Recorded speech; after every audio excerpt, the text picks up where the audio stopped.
Joining me right now is Kitt the Killer Campbell, Hex Welterweight Champion. Welcome to Kumite Radio. Thank you for having me. Appreciate it. First of all, I wanted to ask you about Hex 10. In Perth, they lifted the cage ban. You guys were the first show. How did it feel to be part of history?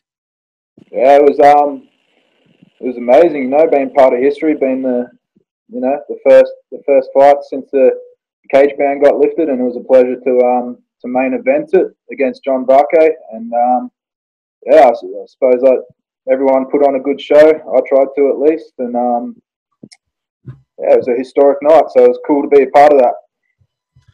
Going back to that title fight against John Vake, right? You went 5 rounds.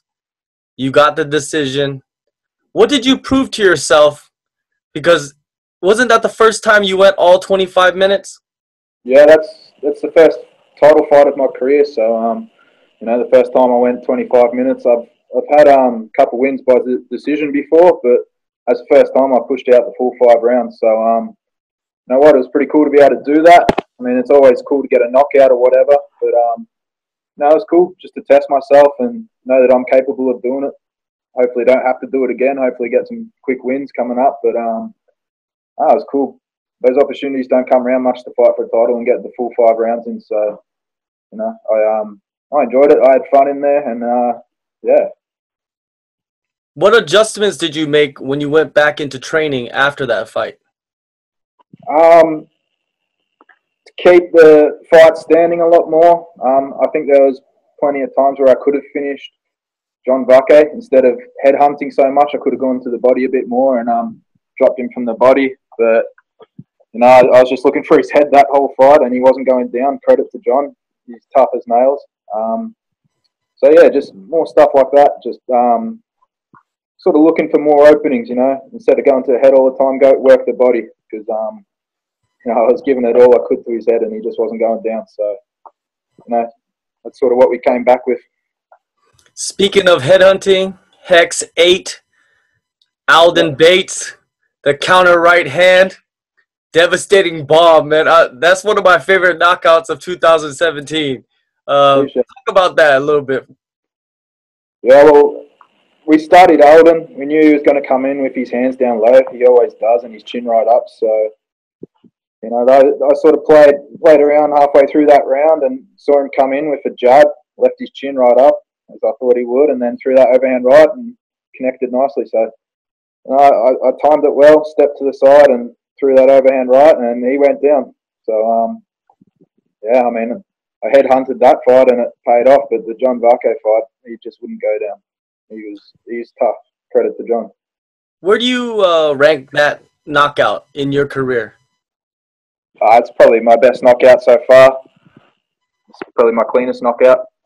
Because at that moment, you've had, 3 first-round knockouts in a row before that title fight. So you were very confident in your hands, right? And it was just John Vake was just a tough guy compared to those other guys, right?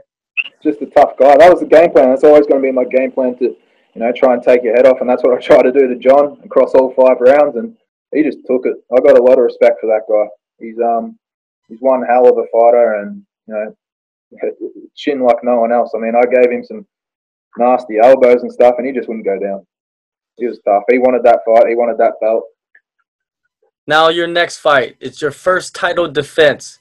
Does anything change in your preparations since it is a title defense? Not much changes. I'm 100 times fitter. I'm 100 times stronger, and 100 times quicker. So, not much changes. Just game plan's always going to be the same. I don't really go in with too much of a game plan. I train in all areas, so whatever happens will happen. Pretty much stays the same. I mean, it's a different opponent. Again, they're 2 different styles, John Vake and Matt Vaile. But no, at the end of the day, not much changes. I just better myself every day. That's the only change I sort of make. I try and better myself every time. Matt Vaile, he is the XFC welterweight champion. He's coming into your territory, into your promotion, and trying to take your title. Do you feel more pressure in that environment? Hell no. No way. I've got the hometown crowd behind me. I'm comfortable where I am. You know, he's the one that's going to be coming from overseas, from New Zealand, and it's all new environment for him. So I think he's really going to feel it on the night. I'm comfortable there. I've fought in the pavilion, bloody, 8 or so times. So that's my comfort zone. That's yeah. I'm just going to be comfortable in there. That's all I'm doing.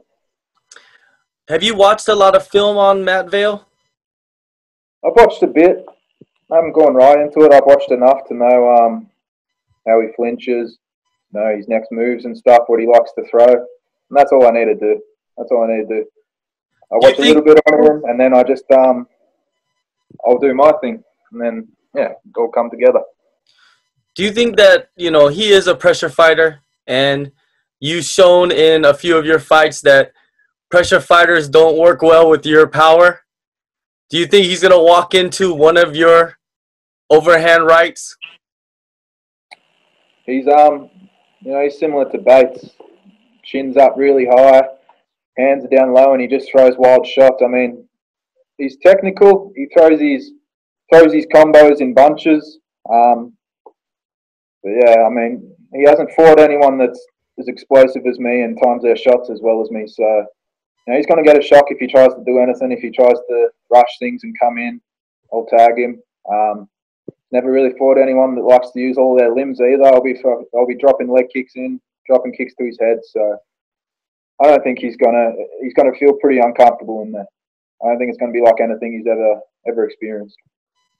Yeah, I see that this fight could be two ways. It could be a quick finish, or it could be one of those fight of the year candidates, because you guys are both top prospects in the region.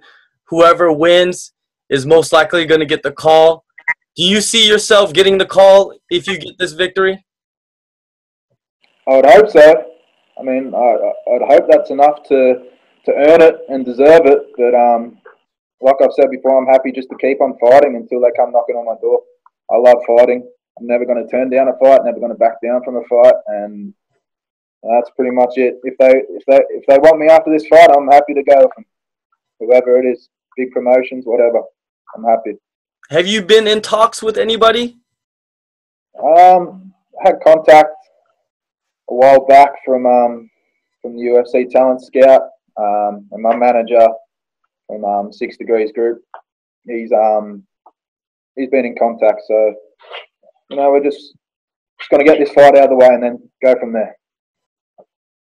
Everything looks positive on your end, right? All you got to do is go in there, take care of business. You're only 23 years old, man. You are young, and you are doing it big, though. So good luck. Hex Fight Series 13, Matt Vaile, welterweight title on the line. No worries, bro. Appreciate it.